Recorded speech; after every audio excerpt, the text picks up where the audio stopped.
Assalamualaikum warahmatullahi wabarakatuh. Selamat pagi, Bapak Ibu Febri Kurniawan. Di sini saya dan rekan saya akan mendemonstrasikan dan menjelaskan hasil kerja dari final project kami pada mata kuliah Arsitektur Komputer dan Sistem Operasi. Sebelumnya, izinkan kami memperkenalkan diri terlebih dahulu. Perkenalkan, nama saya Ciriadi Dewan Rebo dengan NIM 240315541008 dan rekan saya. Afendiani dengan NIM 2403156482. Jadi topik pada proyek kali ini adalah bagaimana menerapkan Docker Compose dalam membangun aplikasi berbasis web yang melibatkan lebih dari satu kontainer. Nah, langsung saja kita ke folder Docker project kami. Langsung saja kita ke script atau konfigurasi dari Docker Compose HTML-nya. Di sini yang pertama ada version. Version ini tuh menunjukkan versi dari Docker Compose yang kami gunakan saat ini. Kami menggunakan versi 3.9 karena ini merupakan versi terbaru yang kompatibel dengan Docker.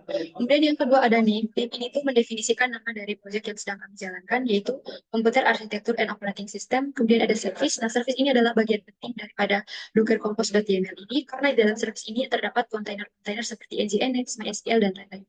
Nah, yang pertama untuk web servernya yaitu Nginx. Di sini ada image. Image ini tuh berisi file-file untuk menjalankan kontainer Nginx. Nah, image ini kami menggunakan versi yang terbaru. Kemudian ada ports. Nah, ports ini tuh pada bagian ports ini menghubungkan ports di localhost atau di komputer dengan ports di kontainer. Jadi ketika kita mengakses localhost 8 itu langsung menuju kepada Nginx. Kemudian ada volume. Volume ini berfungsi untuk menyimpan data-data yang digunakan untuk menjalankan kontainer Nginx. Kemudian ada config. Config ini fungsinya untuk menghubungkan file konfigurasi Nginx di localhost atau di komputer dengan di dalam kontainer Nginx. Kemudian ada new port. New port ini tuh berfungsi agar kontainer Nginx itu bisa berkomunikasi dengan kontainer-kontainer yang lain melalui jaringan MyNetwork. Kemudian ada di pin on. Di pin on ini maksudnya kontainer Nginx itu hanya bisa berjalan ketika MySQL-nya itu udah aktif. Kemudian ada restart always. Jadi ketika Nginx ini berhenti atau terjadi restart pada Docker-nya, maka kontainer ini akan otomatis melakukan restart ulang. Kemudian yang kedua untuk layanan database-nya kami menggunakan MySQL. Nah, di sini juga ada image, port, volume, viewport, dan lain-lain. Tapi di sini ada environment dan juga health check. Jadi environment ini berisi variabel-variabel pada environment variabel. Jadi di sini ada MySQL root password. Ini tuh password untuk admin dari aplikasi ini dan ada MySQL database. Ini tuh nama untuk nama dari database yang akan digunakan. Kemudian ada MySQL user, ini yaitu di sini contohnya user. Kemudian ada MySQL password, nah ini tuh password untuk user tadi. Kemudian ada port juga yang untuk membuka website MySQL ini. Kemudian ada volume, ada new port, kemudian ada health check. Nah, health check ini berfungsi untuk mengecek apakah uh, kontainer MySQL ini tuh udah aktif. Ya, jadi kita mengeceknya lewat tes ini, tes CMD cell MySQL. Nah, kemudian ada interval 30 detik. Jadi, pengecekan itu tuh akan dilakukan selama setiap 30 detik. Kemudian ada timeout 10 detik. Jadi, ketika kita melakukan tes dan waktu tunggunya itu selama 10 detik. Kalau misalnya lewat dari 10 detik dan hasil tesnya belum keluar, maka tesnya ini tuh dianggap gagal dan akan diulang lagi sebanyak 5 kali. Kemudian ada start period, yaitu selama 30 detik. Jadi, di sini start period ini tuh waktu dari pada saat MySQL-nya kan dan ketika sampai pada waktu dilakukan pengecekan pada MySQL ini. Kemudian yang berikutnya ada PHP-MyAdmin. Jadi PHP-MyAdmin ini tuh yang berfungsi untuk mengelola database MySQL ini. Sini juga ada image, environment, port, depend on, new port, dan lain-lain. Kalau image ini berisi file yang menjalankan PHP-MyAdmin. Kemudian ada environment. Nah, environment ini tuh yang berfungsi untuk menghubungkan MySQL dengan PHP-MyAdmin ini melalui port localhost 3306. 3306 ini nama port dari MySQL-nya. Kemudian ketika kita akses port 8081 itu langsung ke PHP MyAdmin. Di pin on ini, jadi PHP MyAdmin itu bisa dijalankan ketika kondisi MySQL-nya itu health, bisa dijalankan. Dan ada new port itu untuk menghubungkan PHP MyAdmin dengan kontainer-kontainer yang lain. Nah, berikutnya kemudian ada WordPress. Jadi WordPress ini tuh yang berfungsi untuk mengelola website. Nah, di sini ada image, dia ada environment, di sini ada WordPress host, MySQL, dan WordPress name-nya, nama dari database yang digunakan, dan ada WordPress user. WordPress usernya di sini contohnya user, Kemudian ada port passwordnya, contohnya password.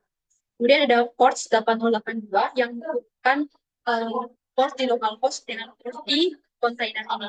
Jadi ketika kita akses localhost 8082 langsung masuk pada WordPress ini. Dan ada new port yang merupakan WordPress dengan kontainer-kontainer yang lain.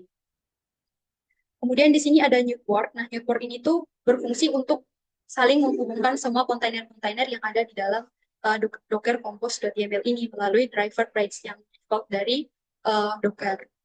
Kemudian ada volume. Nah, volume ini tuh mendefinisikan, pada bagian ini mendefinisikan volume dari Docker Compose.yaml ini yang berisi data-data seperti yang pertama misalnya MySQL, kemudian ada ngn config.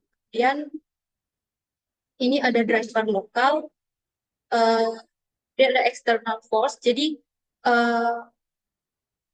volumenya itu tuh dibuat di dalam kontainer ini, di dalam Docker sendiri, bukan dari luar. Kemudian ada config. Nah, config ini tuh yang berfungsi untuk menghubungkan konfigurasi NGINX di localhost atau di komputer dengan konfigurasi NGINX di uh, kontainer ini. Ya, di sini saya akan menjelaskan bagaimana cara Docker ini bekerja. Pertama kita buka terminal.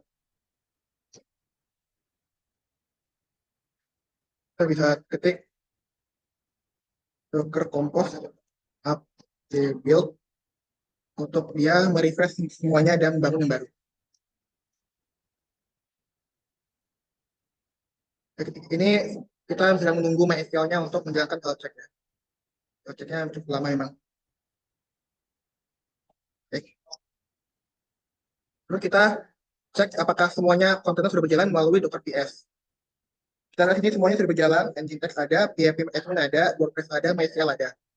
Lalu step selanjutnya kita mengecek apakah mereka ini tergabung di network sama.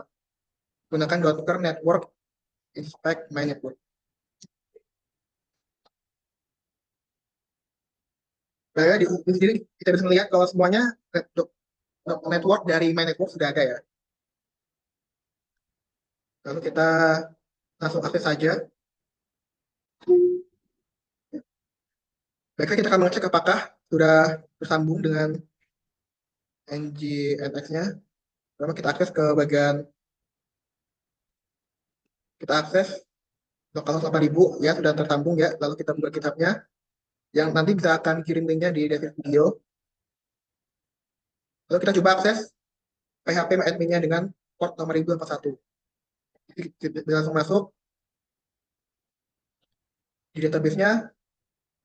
Ini database WordPress sebenarnya. Lalu ada juga database user.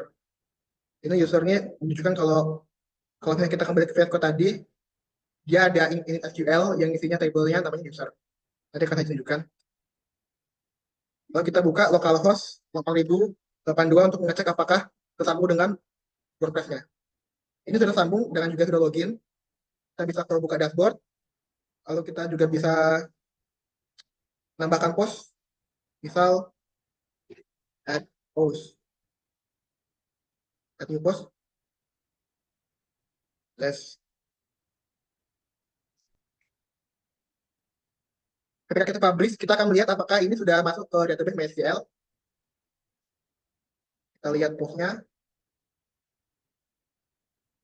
Sudah ada dari WordPress-nya. Coba kita akses admin dan di WP post. Dan testing tadi sudah ada ya di sini. Kalau kita hapus, di WordPress-nya juga akan hapus.